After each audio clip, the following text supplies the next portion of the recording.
Praise the Lord. Hallelujah. Good morning. క్రీస్తునందు ప్రియులారా, దేవుని చిత్తాన్ని తెలుసుకోవడం చాలా కష్టము.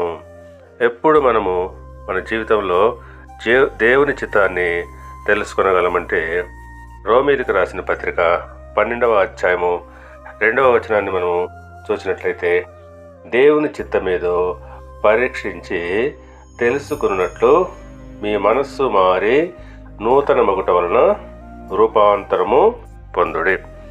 అవును, మనము ఈ లోక రీతిగా లోక మర్యాదను అనుసరించేటప్పుడు దేవుని చిత్తాన్ని తెలుసుకోలేము.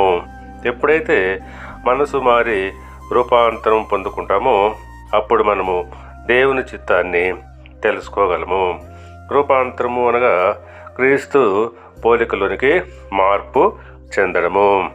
ఈ లోక తీరుకు దూరంగా ఉండడమే కాదు, వారి అంతరంగ జీవితం కూడా పూర్తిగా మార్పు చెందాలి. అప్పుడు మనము దేవుని చిత్తం ఏదో తెలుసుకోగలము.